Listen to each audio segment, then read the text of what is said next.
اعوذ باللہ من الشیطان اللعین الرجیم بسم اللہ الرحمن الرحیم الحمد للہ والصلاة علی اہلہ اما بعد۔ عزیزان محترم،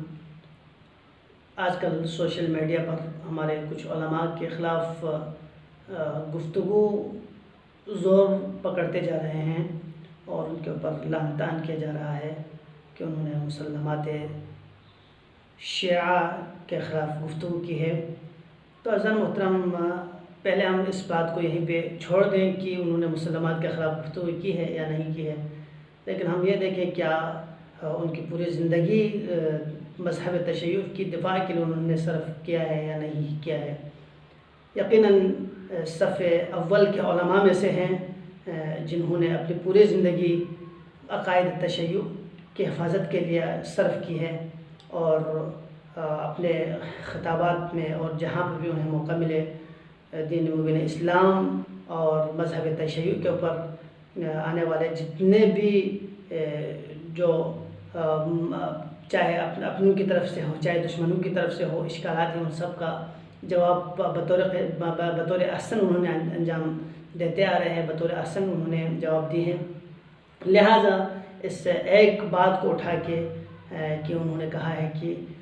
عبد صرف امیر المومنین علیہ السلام کی عبدیت ہوتی ہے، تو عزیزان محترم دیکھیں پہلے ہم اس چیز کو سمجھ لیں کہ آیا عبدیت، لفظ عبد کا معنی کیا ہے، لغت میں عبد کسے کہا جاتا ہے؟ تو یقیناً عبد اطاعت کے معنی میں وارد ہوا ہے۔ اگر عبد اطاعت کے معنی میں وارد ہوا ہے تو یہاں پر یہ کہنا خطا نہیں ہے کہ عبد امیر المومنین علیہ السلام کی ہوتی ہے، چونکہ خود مولا کائنات امیر المومنین علیہ السلام نے بھی فرمایا ہے کہ انا عبد من عبید محمد، میں محمد کے غلاموں میں سے ایک غلام ہوں، تو یہاں پر غلام کے لیے بھی استعمال ہوتے ہیں۔ لہٰذا اگر انہوں نے عبد امیر المومنین کی عبدیت ہم امیر المومنین کی بندی کے لیے پیدا کیا ہے کہیں تو اس صورت میں یہاں پر اگرچہ عوام کے درمیان میں اس طرح کی گفتگو کرنے سے تھوڑا احتیاط برتنا چاہیا تھا، لیکن اگر انہوں نے نہیں احتیاط کی تو یہاں پر اشتباہ ہم کہہ سکتے ہیں، ان سے اشتباہ ہو گئے ہیں۔ لہٰذا ان کی اسی ایک بات کو لے کے ہم ان کے جتنے بھی جو سابقہ سیرت ہے، سابقہ جو کردار ہے، سابقہ جو خدمات ہیں مذہب تشیع کے لیے، ان سب کو کالعدم قرار دینا یہ بالکل بھی عدل کے منافی، عدالت کے ساتھ منسجم نہیں ہے۔ آپ دیکھیں یہ صرف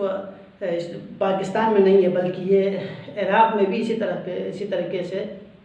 اعتراض ہمارے علماء جو کہ معمولی اور عالم نہیں ہے بلکہ برگزیدہ جو شخصیات ہیں ان کے اوپر بھی وارد کیے ہیں۔ مثلا خود آیت اللہ شہید باقر الصدر جن کے خدمات کا سب معترف ہیں اور جنہوں نے فلسفتنا اور اقتصادنا اور اس کے علاوہ بہت ساری کتابیں لکھی مذہب تشیع کی دفاع کے لیے، مذہب تشیع کی فقہی اور اس کے علاوہ دوسرے مجالات میں علم اصول میں بہت ساری کتابیں لکھی ہیں، ان کے خدمات سب پر واضح آیا ہیں۔ انہوں نے بھی امیر المومنین علیہ السلام کے حوالے سے کہا کہ فشل فی تغیر الوضع، امیر المومنین علیہ السلام وضع کو متغیر کرنے میں فشل ہو گئے، یعنی بری طرح ناکام ہو گئے۔ فشل کا معنی ہے کہ بری طرح ناکام ہو گئے۔ تو یہاں پر بھی عراق میں بھی لوگوں نے ان کے اوپر اعتراض کیا کہ امیر المومنین کی شان میں انہوں نے فشل لکھا ہے۔ ان کو لکھنا چاہیے تھا کہ امیر المومنین لن یتمکن ان یتغیر الوضع، یا امیر المومنین ما استطاع ان یتغیر الوضع، اس طرح کہنا چاہتا ہے، لیکن انہوں نے فشل لکھا، تو یہ ان سے جو نا غلطی سرزد ہو گئی ہے۔ تو اسی غلطی کو لے کے یا اسی اشتباہ کو لے کے اب یہ کہنا درست نہیں ہے کہ ان کے باقی تمام جو خدمات ہیں، حتیٰ کہ انہوں نے اپنی نفس کو مذہب تشیع کے راہ میں قربان کیا اور آپ شہید بھی ہو گئے، لیکن اس کے باوجود بعض لوگ چونکہ ان کا کام ہی ایسا ہے کہ علماء کے اوپر اعتراض کرنا، علماء کے اوپر کیچڑ اچھالنا، لہٰذا ان کا کام ہی یہی ہے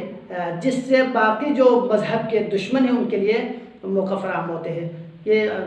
جناب شہید باقر الصدر کے حوالے سے گفتگو اور خود جناب سید شرف الدین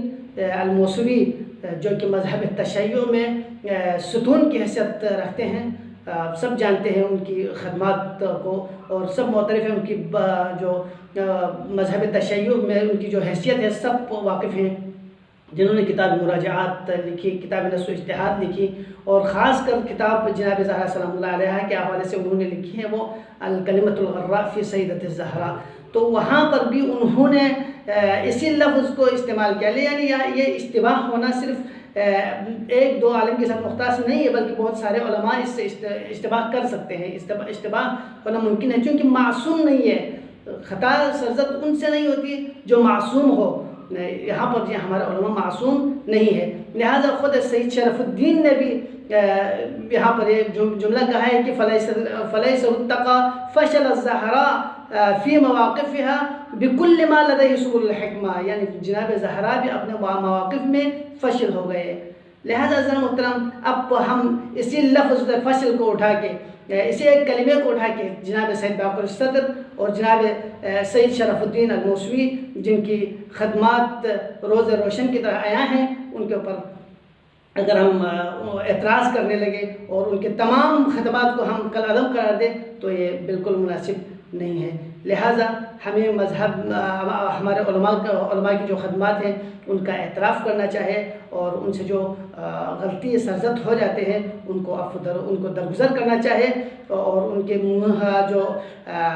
مثبت پوائنٹ ہیں، ان کے جو پازیٹیو پوائنٹ ہیں ان کو ہم لینا چاہیے، اور جو نگیٹیو چیزیں ہیں ان کو اشتباہ سمجھ کے ہم ان سے جو نا ان کو درگزر کرنا چاہیے، تاکہ مزید علماء کی معاشرے میں بے عزتی نہ ہو، مزید جو علماء آگے بڑھ کے خدمت انجام دے رہے ہیں ان کا حوصلہ شکنی نہ ہو.